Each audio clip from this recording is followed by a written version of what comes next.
Operative Graves reporting in. Researcher, welcome back.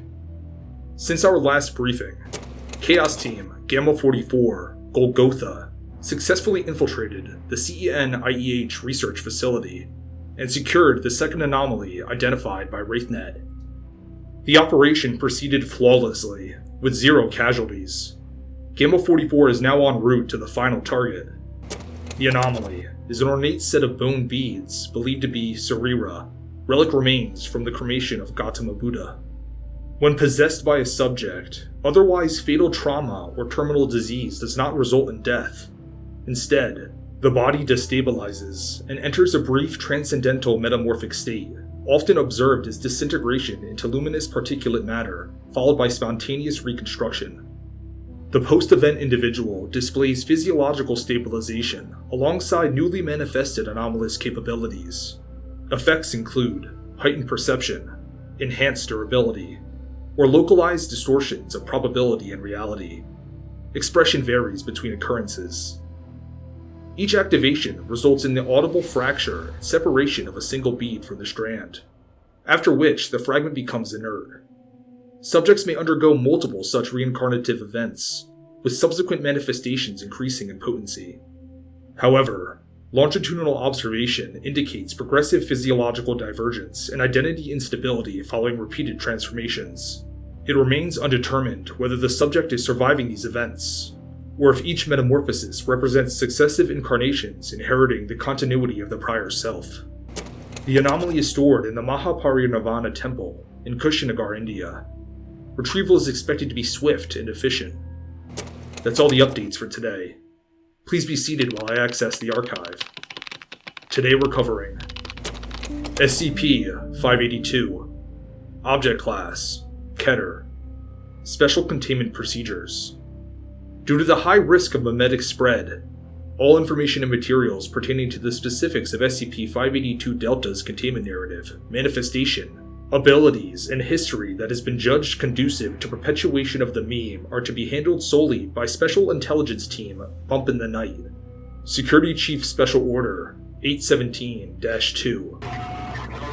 Access to Secure Archive 582 by outside personnel is permitted only by 2/3 majority O5 permission. All major internet search engines are to be monitored for any references to SCP-582 under any of its known names. Copies of all media relating to SCP-582 are to be stored in Secure Archive 582. The original sources of these materials, and all records regarding the individuals responsible for the creation of such, are to be expunged as outlined in Document 582-RP. Description: SCP-582 is an adaptive, self-propagating meme in the form of an entity most often referred to as SCP-582's primary ability is passive reality modification. Any fictional account written about SCP-582 will become a factual record of a manifestation of the entity, in which SCP-582 will carry out all actions attributed to it in the narrative. These manifestations will happen at whatever time and place is specified. If no specific location or time is given, the manifestation will occur at any opportunity that will meet the narrative's criteria. Details attributed to SCP-582 are permanent and cumulative. If a narrative contains descriptions that contradict previously established details, it will either have no effect at all upon SCP-582, or the effect will be lessened to a point where such events could logically occur. Through this effect, SCP-582 has a consistent, if generalized, portrayal due to its use in works by multiple authors both before and after its discovery by the Foundation. SCP-582's actual abilities within narrative are generally nebulous and lacking in detail. The most common format of story involves the aftermath of a manifestation of SCP-582, or a short-lived encounter with SCP-582, rather than an explanation or justification of the events. What is known is that SCP-582 regularly appears capable of appearing or disappearing at any place or time, and that no method of terminating or otherwise harming SCP-582 within any narrative has been successful. Addendum 1. Security Memetic. Rhinos sometimes forget. The origin of SCP-582 may be traced to an obscure American author active during the 1940s and 50s. The original works containing SCP-582 were never published, but were discovered by several close friends and fellow amateur writers, namely, and upon the author's death in 1957, who then served as the original infection vector, was considered an overall subpar author, having only published 4 short stories in his life, all within now defunct magazine. In addition, he was often criticized for lifting the style of Howard P. Lovecraft considerably, a stance backed up by his personal journals, which detailed an obsession with Lovecraft's writings and the author himself. Furthermore, several earlier entries imply that SCP-582 was formed recursively, in that the author wrote a narrative detailing his own encounter with SCP-582 decades prior, believed to be either Document 582-14 or Document 582-15. Which then led him to write the first narratives featuring SCP-582. Addendum 2. Security Mimetic. The Harvest Moon Roars. SCP-582's portrayal as a godlike entity has led to a collection of commonly featured avatars. SCP-582's actual form, if extant, has yet to be featured in any narrative. A list of notable manifestations of SCP-582 is as follows. Manifestation Alpha. The most common instance of SCP-582, being a humanoid creature standing approximately 2 meters tall and wearing thickly layered robes often compared to burlap. The figure is hooded, and no face is visible underneath. Common additional details include carrying sacks or bundles of unknown content, or the appearance of heavy bleeding. Manifestation Alpha is the least dangerous of SCP-582's manifestations, with death occurring in only 23% of instances. Manifestation Beta, a hexapedal entity appearing to be made out of molten tar. Manifestation Beta will attempt to attack any nearby humans, unprotected by certain preventative measures detailed in Document 582-34. Manifestation Beta has on 5 occasions appeared at the same time as Manifestation Alpha, seemingly using Manifestation Alpha as a host or disguise.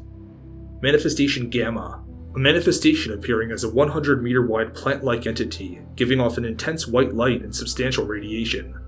The strength of the radiation is unmeasured, but is enough to be fatal to humans within 6 to 10 hours.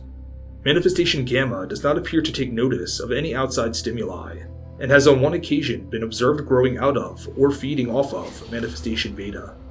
Manifestation Delta, the manifestation in containment within the Foundation, appearing as a poorly defined humanoid shadow. Due to the nature of its containment narrative, Manifestation Delta is incapable of exiting its containment module or interacting with personnel. Manifestation Epsilon, revised. 2005. Manifestation Epsilon is considered no longer canon after the events of Manifestation Event 201. Further information may be found in Document 582-201-B. Manifestation Zeta. Manifestation Zeta exists within more than 3 dimensions, making it impossible to properly perceive by humans. Manifestation Zeta has only been encountered once, Manifestation Event 256, 2010, resulting in 358 deaths and a localized restructuring event. Manifestation Zeta Prime. The post-metamorphosis form of Manifestation Zeta. The account involving Manifestation Zeta Prime was interrupted mid-narrative by Foundation personnel. Any further instances of Manifestation Zeta Prime are to be considered a continuation of XK Scenario 582-6B. Protocol 582-XK1, Jonah and the Whale, is to be initiated immediately. Addendum 3. Security Mimetic. Triple Shot, allotted. In accordance with Security Chief Special Order 945, a segment of SCP-582's containment narrative has been included for illustrative purposes. What thoughts, if any, that flow through that alien mind are not mine to know. It remains silent and still within its chamber, entrenched in the persistence of its own memory. It remains, but only as a shade of what it was, its power spent, or at least come to rest. All personnel, please note, SCP-582 is a reaction. It has shown no signs of actual consciousness or free will. Everything it has ever said, done, or thought is because someone wrote that it would. Doctor. A powerful asset if properly leveraged. With the correct application, we could induce a manifestation that is either uncontainable or irrevocably loyal to the insurgency. The critical variable remains acquisition of the documents containing its known aliases. I'm going to forward this file to the Department of Metatextual Engineering and Countermeasures for evaluation and operational recommendations regarding retrieval. That's all for today, researcher. Dismissed.